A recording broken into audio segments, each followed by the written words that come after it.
Bismillahirrahmanirrahim. Asyhadu an la ilaha illallah wa asyhadu anna Muhammadar Rasulullah. Asyhadu an la ilaha illallah wa asyhadu anna Muhammadar Rasulullah. Asyhadu an la ilaha illallah wa asyhadu anna Muhammadar Rasulullah.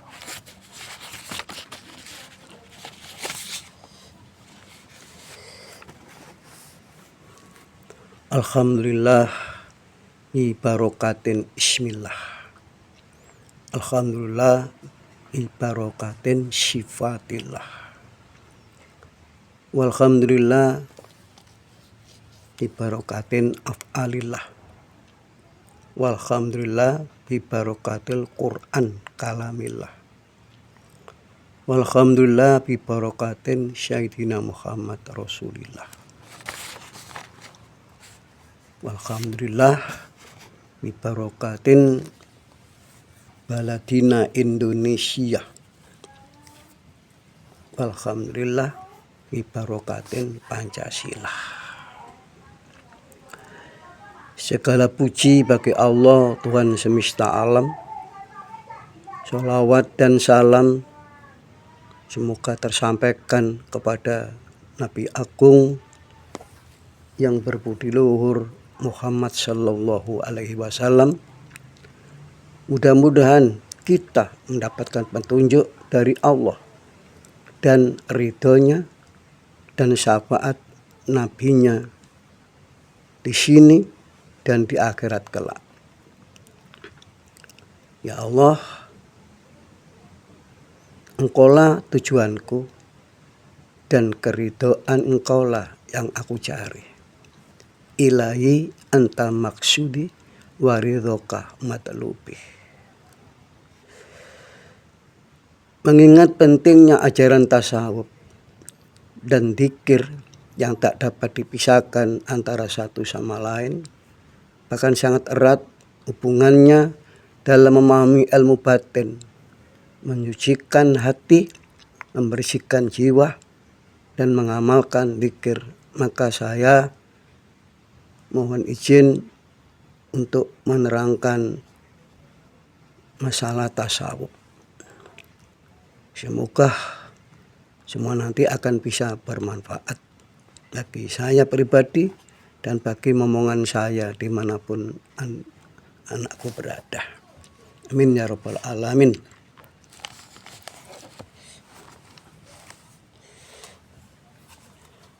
Sebelum kita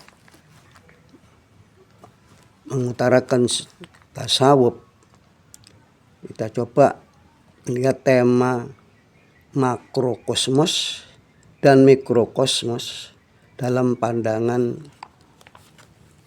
Imam Ghazali atau pandangan Al-Ghazali. Nah, kemarin judulnya adalah Tuhan bermanifestasi pada semesta. Sedangkan makrokosmos adalah alam semesta yang telah dimengerti oleh banyak orang. Sedangkan mikrokosmos adalah manusia seutuhnya maksudnya. Kita telah mencatat bahwa Al-Ghazali seringkali menggunakan tema makrokosmos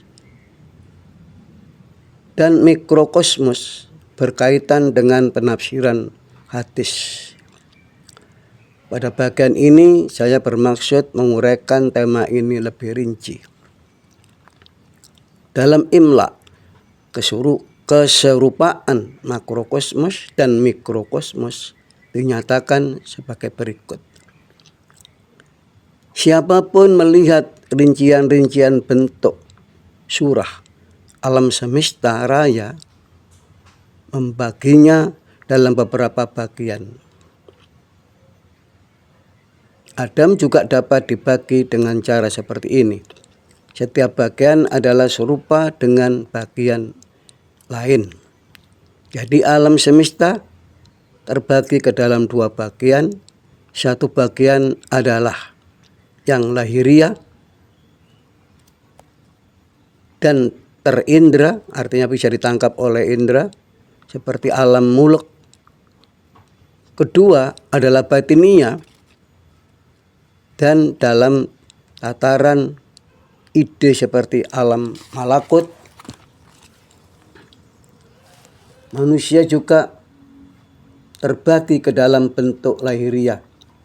Bagian yang bisa dilihat seperti tulang, daging, darah, dan bermacam-macam substansi lain yang dapat diindra.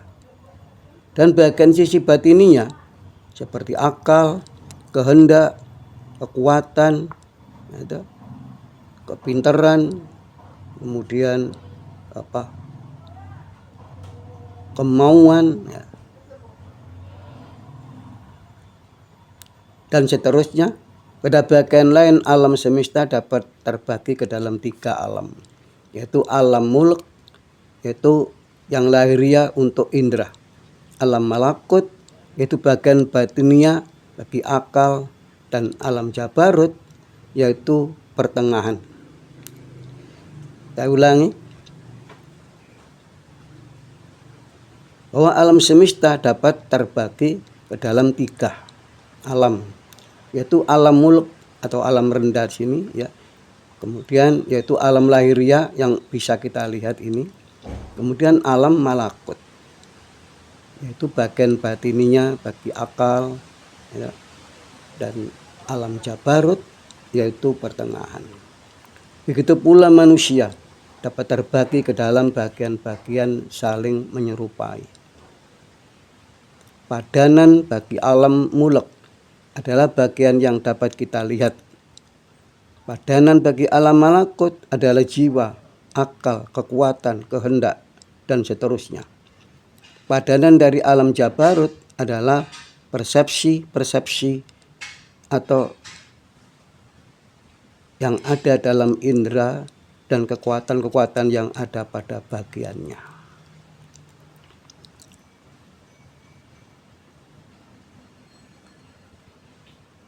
Dalam Madnun As-Shaghir, bagaimana telah kita lihat pada bab sebelumnya, Al-Ghazali membandingkan kontrol Tuhan atas alam semesta dengan kontrol manusia atas tubuhnya.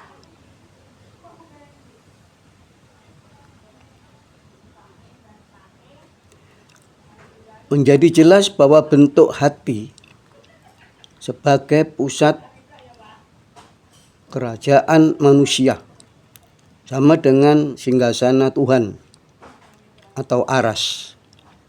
Akal sama dengan kursinya.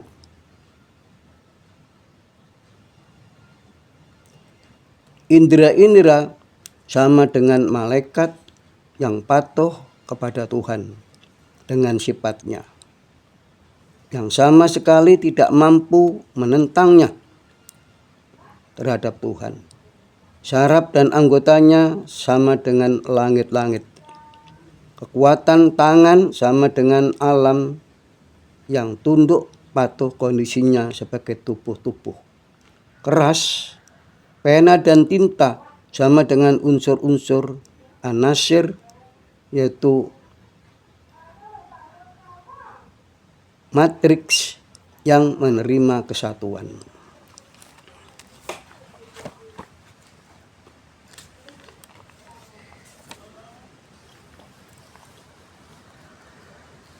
Campuran dan pemisahan cermin imajinasi sama dengan papan tertulis yang terjaga dengan baik atau lauhul mahfuz.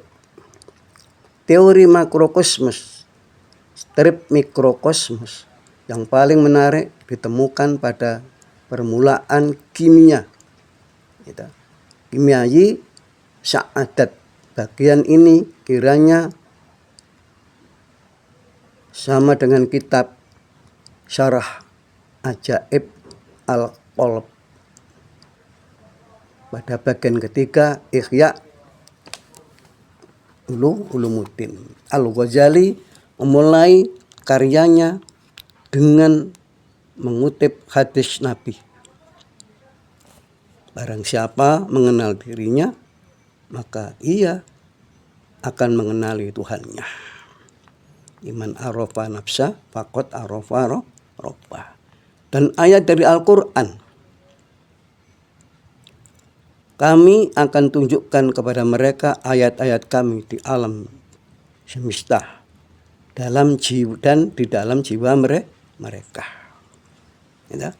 Jadi Quran surat 41 ayat 53.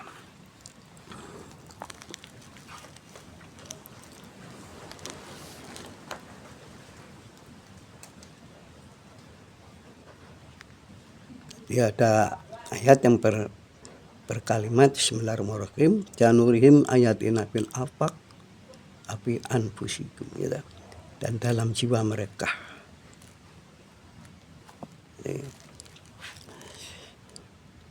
Tidak ada yang lebih dekat kepada kita di alam semesta selain diri kita sendiri. Ulangi, tidak ada yang lebih dekat kepada kita di alam semesta ini selain diri kita sendiri. Jadi jika kita tidak mengetahui jati diri kita, bagaimana kita dapat mengetahui yang lain? Ya. Jika kita tidak mengetahui jati diri kita, bagaimana kita dapat mengetahui yang lain?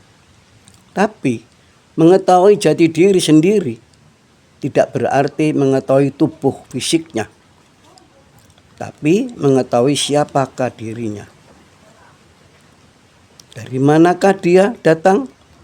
Kemana dia akan pergi? Mengapa dia datang di tempat yang disediakan baginya untuk tinggal? Apa tujuan dirinya diciptakan? Apa kebahagiaan dan kesedihannya? Jelas pengetahuan jenis ini berkaitan dengan sisi dalam jati diri, yaitu jiwanya. Jadi, mengetahui dirinya sama dengan mengetahui jiwanya. Kemudian Al-Ghazali menegaskan bahwa dalam diri manusia terdapat 4 sifat. Sifat itu sifat domba atau binatang-binatang buas, gitu. Sifat setan dan malaikat. Pertama adalah ketamakan. Kedua sifat adalah amarah. Ketiga sifat adalah kelicikan. Dan keempat sifat adalah realitas batin manusia yang dinamakan kalbu oleh Al-Ghazali.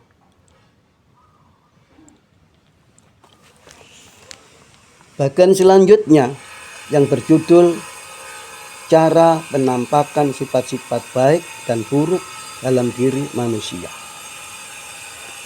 Sifat-sifat itu dikelompokkan lagi sebagai 4 jenis. Sifat manusia, syahwat, amarah, jahat. Dan sifat malaikat sama dengan pembagian Plato tentang jiwa syahwat. Udah marah, rasional, meskipun sifat jahat tidak memiliki persamaannya dalam pandangan Plato. Manusia memiliki 2 sifat yang terdahulu, sama dengan hewan. Oleh karena itu, realitas manusia tidak terletak pada 2 sifat tersebut. Manusia lebih mulia dan sempurna dibanding domba dan binatang-binatang buas. Kesempurnaan diberikan pada segala sesuatu, dan hal itu adalah tujuan tingkatannya, dan segala sesuatu diciptakan untuk itu. Contohnya, kuda lebih mulia dibanding dengan keledai, karena keledai diciptakan untuk mengangkut beban, dan kuda dipakai bertempur dan jihad. Kekuatan mengangkut beban juga dimiliki kuda seperti keledai, tapi kesempurnaan tambahan juga diberikan pada kuda dan tidak diberikan pada keledai.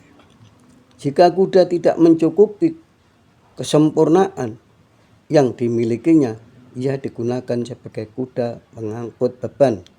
Ia turun pada tangkat keledai. Meskipun manusia memiliki semua kualitas yang dimiliki binatang, yang membedakan manusia dari binatang adalah akalnya. Dan karena ini, akal manusia diberi kekuasaan atas alam semesta. Dan Al-Ghazali mengutip Al-Quran,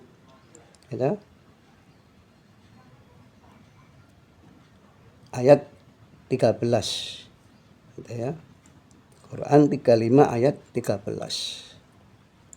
Meskipun demikian, sifat-sifat setan menyalahgunakan superioritas manusia untuk tujuan-tujuan jahat dengan membuat instrik dan tipu muslihat. Sebaliknya, ia semestinya digunakan untuk mengetahui Tuhan dan karya-karyanya, Tuhan yang Maha Agung, serta mengendalikan hawa nafsu dan amarah. Di sini letak sifat manusia sesungguhnya. Jadi sifat-sifat malakut selanjutnya, dia membandingkan 4 sifat ini dengan babi, anjing, setan, dan malaikat, dan mengatakan bahwa keempat sifat itu terdapat dalam kulit manusia. Sifat babi dan anjing tidak dapat dicela dan disalahkan karena bentuk luar mereka, tapi sifat kasar dan syahwat di dalamnya. Orang-orang yang dalam dirinya dikuasai syahwat dan amarah berarti mengabdi pada babi dan anjing menurut Ghazali dalam realitasnya. Dan mereka melayani keduanya meskipun mereka menyerupai manusia berkaitan dengan bentuk lahiriah. Mereka penampil dalam bentuk babi dan anjing yang sesungguhnya dalam mimpi dan pada hari kebangkitan.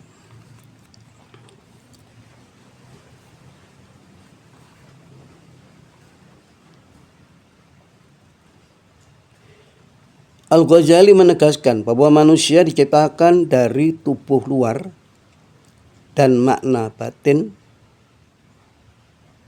yang terakhir dinamakan nafs atau jiwa. Dan kemudian roh atau di hati.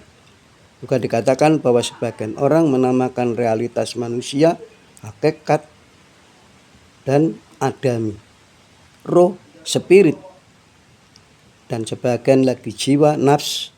Kita telah lihat dalam Miskat Al-Anwar, Al-Ghazali menggunakan roh, akal, dan jiwa secara sinonim. Ini paling jelas dikatakan dalam Ajaib Al-Qalb dalam kitab ini. Dia menganalisa istilah nafs, roh, qalb, dan akal. Masing-masing memiliki 2 makna, satu menunjuk pada objek fisik dan yang lain kembali pada realitas batin manusia yang halus. Menurut makna pertama, 4 kata itu semuanya berbeda. Tapi menurut makna kedua, keempat hal itu merujuk pada realitas yang sama.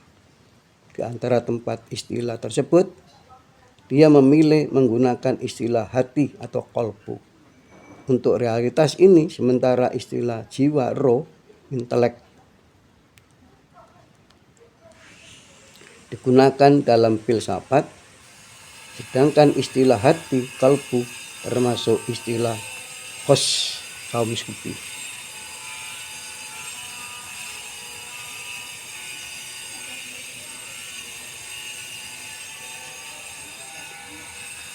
Jadi ini saya temukan di dalam kitab Insan Kamil, itu menurut pandangan Ibnu Arabi yang telah diambil dari Al-Ghazali. Ya. Nah, Bapak nanti kita pikir bareng, karena ternyata dulu memang saya juga pernah ada kejadian seperti itu. Sewu Mbaya Hamid Pasuruan. Dan saat itu ada tamu, tapi tamu itu tidak diterima. Tamu itu tidak terima, ditutup, pintunya ditutup. Setelah itu kita ini yang tidak mengerti batin, loh ada tamu kok sebelum sampai kok ditutup. Ya kira-kira sekitar 2 meter 3 meter dari pintu. Jadi saya kira semua hatinya berkata demikian, juga termasuk kawan saya namanya Sakur itu gitu. Nah, setelah kita berpikir begitu dalam hati, beliau Mbah Hamid mendiko, kamu mikir tamu saya tuh. Wak, naik kamu ke jendela sana, lihat siapa tamu saya itu. Dia balik pulang itu. Subhanallah. Salah satu dari kita melihat dari jendela tadi, ternyata yang berjalan tadi yaitu babi dengan anjing.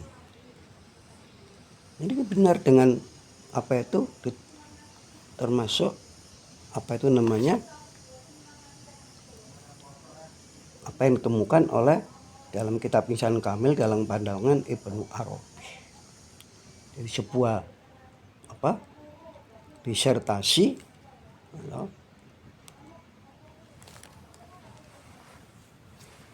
pandangan Ibnu Arabi seperti itu. Jadi kita nggak tertutup dalam kesana dulu. Ini memang kajian harus pelan-pelan. Maka Al-Ghazali membandingkan hati yang merupakan salah satu organ anatomi dengan wahana itu dan sarana hati yang hakiki. Kemudian dia menuju pada metafora negara kota. Hati merupakan raja atau dalam bahasa Padisya, seluruh tubuh dan segala sesuatu selain hati adalah pengikut, atau dikatakan taba. Tentara laskar dan pelayan-pelayan, ya, terdapat 2 jenis pasukan luar dan dalam. Pasukan luar termasuk tangan, kaki, dan 5 indera lahir. Pasukan dalam termasuk amarah, hasrat, dan 5 indera batin. Jadi pasukan dalam termasuk amarah, hasrat, dan indera batin. Semua pasukan patuh sepenuhnya pada perintah raja, yaitu hati tadi. Di antara anggota tubuh seperti kedua tangan dan kaki diumpamakan sebagai kelas artisan, kelas pekerja. Hasrat adalah penarik pajak, nafsu adalah polisi, dan akal adalah perdana menteri. Semua ini dibutuhkan raja untuk mengatur kerajaan dengan semestinya, namun nafsu dan hasrat harus selalu dikendalikan akal. Sehingga jika akal menjadi tawanan nafsu dan hasrat, raja akan diturunkan dan dijatuhkan. Nah, seperti itu ya. Jadi maka kita harus berhati-hati menjaga nafsu kita.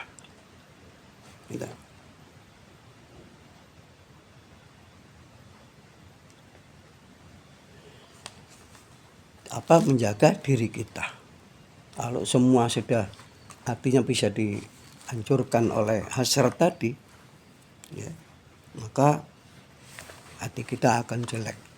Ya. Kalau nanti yang menguasai hati kita ini hati yang jelek, maka otomatis akan terjadilah Memimpin itu jelek, sehingga semua wujud kita lahir batin menjadi jelek. Na'udzubillah min dzalik. Untuk itu kita harus yaitu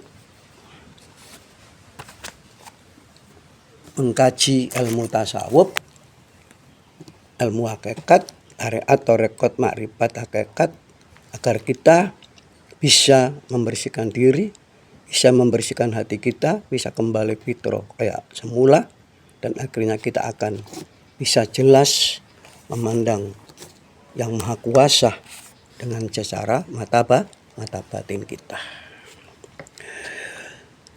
Makanya sekarang saya coba anukan faedah ilmu tasawuf, gitu.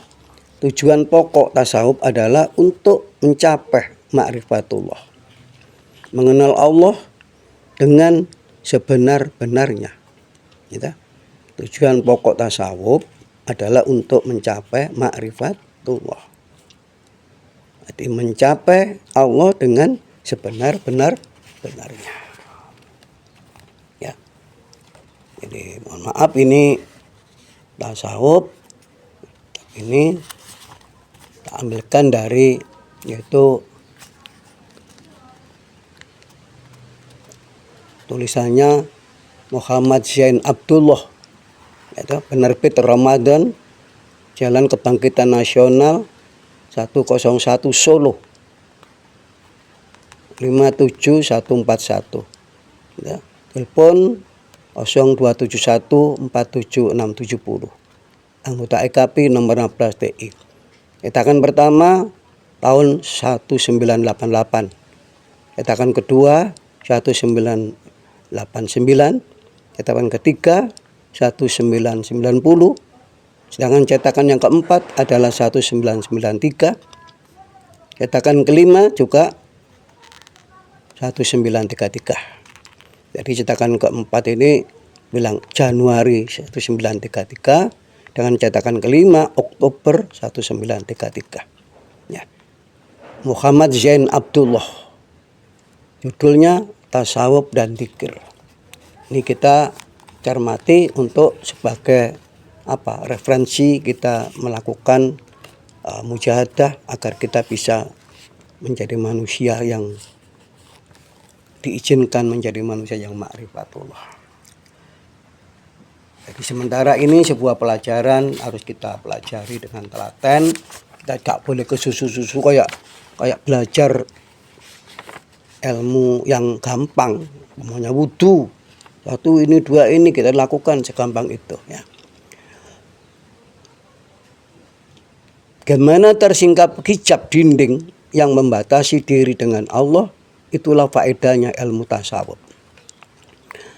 Sebagian ahli tasawuf berkata, permulaan tasawuf adalah ilmu pengetahuan, pertengahannya kekal, mengerjakannya amal ibadah, dan akhirnya mauhibiyah, artinya semuanya adalah hidayah Allah, pemberian Allah. Maka ilmu pengetahuan itu untuk membukakan kehendak amal ibadat itu menolong segala apa yang dimaksud tujuan kita, dan pemberian anugerah dari Allah menyampaikan kepada apa yang kita cita-citakan. Dan ilmu tasawuf itu mempunyai beberapa nama lain yang sesuai dengan tujuan. Di antaranya ada ilmu batin, ya, ada ilmu qalb atau ilmu hati, ada ilmu laduni atau ilmu pada sisi Allah, ada ilmu mukasyafah, ilmu penyingkapan tabir, ada ilmu asror, ilmu segala rahasia, ilmu asror. Kemarin ada dari Sumatera bertanyakan bagaimana yang dikatakan itu dikir sirul asror. Nah, ini mestinya dikir yang di dalam hati. Nanti menerangkannya agak sulit kalau dengan pertanyaan begitu. Mungkin kalau dengan telepon mungkin pelan-pelan bisa, ya. Kemudian ilmu maknun atau ilmu yang disembunyikan, gitu. Ilmu maknun atau ilmu hakikat. Kemudian banyak lagi nama-nama lainnya. Ya. Di dalam kitab yang berjudul Al-Futuhatul Ilahiyah, Syekhul Islam menjelaskan perbedaan antara syariat, hakikat, dan torekot, yaitu syariat menyuruh atau memerintahkan hamba Allah melakukan amal ibadah secara tetap dengan syarat-syarat yang bisa menurut ajaran agama Islam. Itu harus ditaati, seperti sholat 5 waktu, ya, berwudu, ya, kemudian puasa Ramadan, ya, haji siapa yang puasa, ya, juga zakat, ya. Jadi yes, pokoknya ilmu-ilmu syariat Islam yang harus kita patuhi, ya. Di bidang keimanan, keislaman, bahkan nanti ada ihsan yang kemarin kita bahas di dalam, yaitu judul Tuhan bermanifestasi kepada semesta. Ini terusannya, ya. Tarekot adalah melalui jalan syariat, yaitu menjalankan segala amal syariat yang mempunyai berapa batas. Misalnya seperti keadaan sembahyang, ada yang 2 rakaat, 3 rakaat, 4 rakaat. Ya. Nggak boleh umpamanya kita sembahyang yang ditentukan 3 rakaat kemudian kita melakukan 5 rakaat, nggak bisa, ya. Ketentuan misalnya menentukan apakah keadaan fardu, wajib, atau sunnah, ya, itu ditentukan waktunya atau tidak lah, ya. Maka ketika-tikanya syariat, hakikat, dan torekot berhubungan erat satu dengan yang lainnya. Ibarat tali berpintal 3, saling kuat menguatkan, karena kesemuanya itu adalah jalan menuju kepada Allah. Jalan menuju Allah. Baik lahir yang batin adalah hakikat, ya. Baik lahir maupun batin, yang lahir itu adalah syariat, dan yang torekot, sedangkan yang batin adalah hakikat. Ingat ya, yang lahir itu adalah syariat dan torekot, sedangkan yang batin adalah hakikat. Maka hakikat itu terbatin, terkandung dalam syariat dan torekot, laksana keju larut di dalam susu, sehingga tak dapat dibedakan antara susu dan keju itu, ya. Dari larutnya keju dengan susu, gitu. Sama dengan garam itu larut di air yang nggak bisa kita lihat kadang-kadang. Gula di air yang nggak bisa kita lihat gulanya. Namun bisa kita mengerti setelah kita pakai rasa, pakai lidah, ya. Baru kita mengerti. Jadi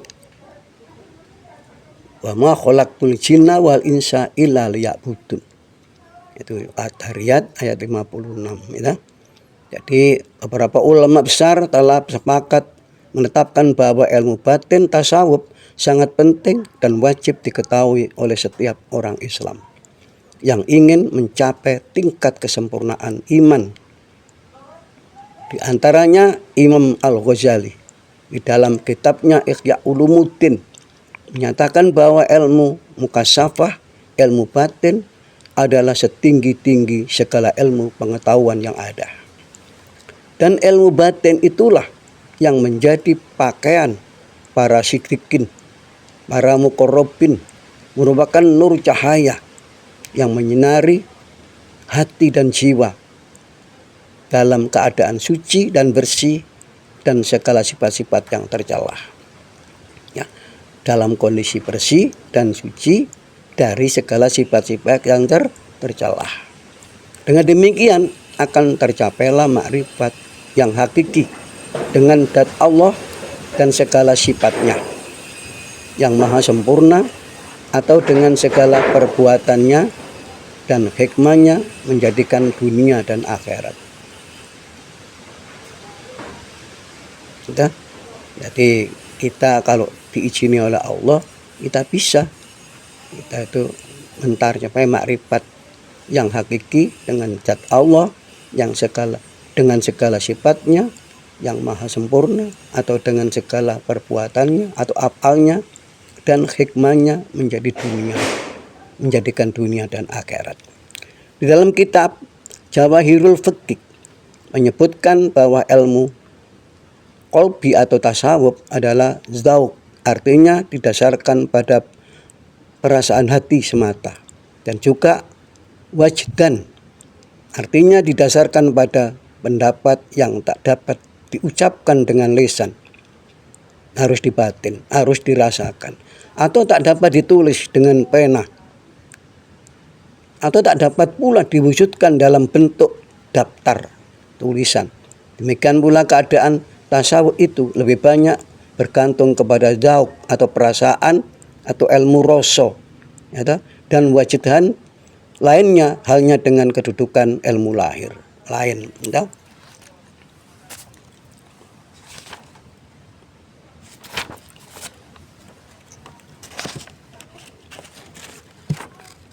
Tali laksana buah pada sebuah pohon.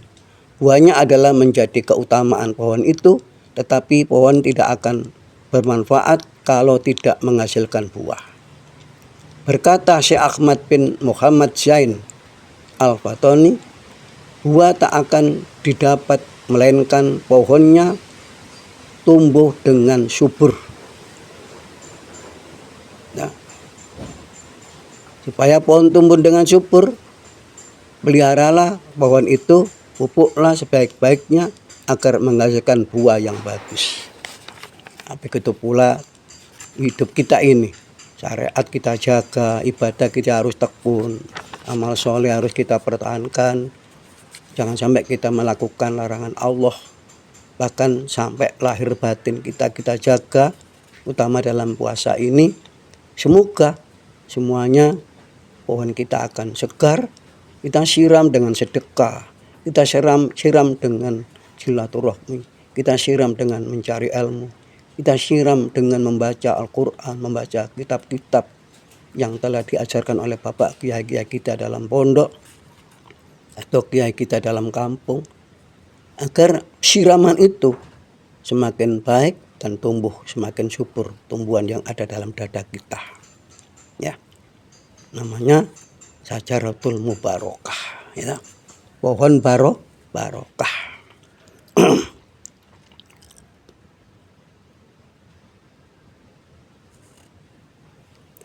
Sebagian ulama lahir terkecoh dengan adanya ilmu batin, ilmu tasawuf itu, sehingga mereka berani membantah atau meniadakan ilmu batin itu. Ada juga yang sengaja mengaburkan dari secara terang-terangan menentang ilmu tasawuf dengan maksud membasminya. Dan ada pula yang mengatakan ilmu sufiyah itu bukanlah ilmu batin, karena mereka menganggap ilmu batin adalah satu ilmu Allah yang sulit dicerna oleh manusia. Ya, tapi kan ternyata seperti Mbah Syekh Abdul Qadir Al-Jailani, ya, Syekh Junaid Al-Baghdadi, Mbah Yazid Al-Bastami, ya, Mbah Suhrawardi, ya, Imam Ghazali, ya. Memang segala sesuatu yang dapat diketahui oleh manusia secara lahir adalah dari ilmu lahir, karena yang lahir adalah yang makhluk. Sebaliknya ilmu tasawuf dinamakan dengan ilmu batin karena keadaan batininya dinisbatkan kepala manusia, dinisbahkan kepada manusia, di mana manusia terdiri dari unsur batin di samping unsur lahir.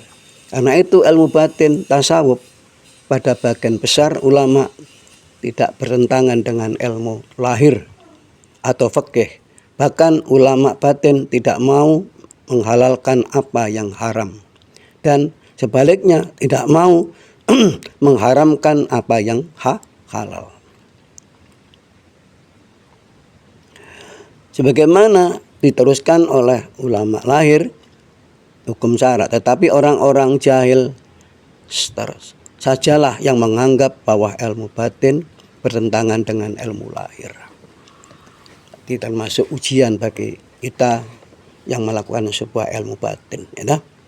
Misalnya orang jahil, banyak yang salah mendapatkan tentang Nabi Khidir umpamanya alaihissalam. Ada yang mengatakan Nabi dan ada pula yang mengatakan bukan Nabi.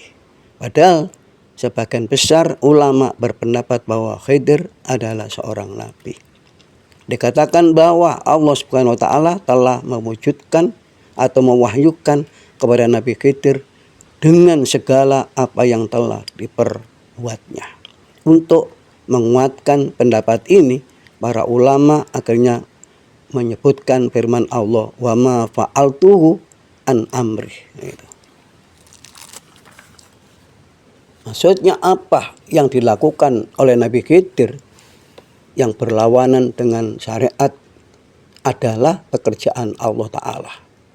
Semua itu dilakukannya dengan perintah Allah untuk mewujudkan bahwa banyak hal-hal yang pada akhirnya lahirnya kelihatan tidak baik, tetapi Allah mengatakannya dengan suatu sebab yang lain. Ya. Satu contoh, orang pelacur menolong anjing. Allah menentukan lain, dengan kebijakannya beliau diletakkan di surga.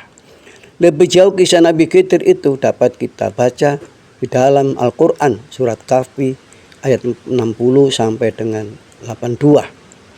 Para ulama mengatakan Khidir adalah seorang waliullah, kekasih Allah. Memang benar, karena setiap nabi adalah wali dan setiap wali adalah orang sufi. Jadi Khidir itu adalah orang sufi, wali dan nabi.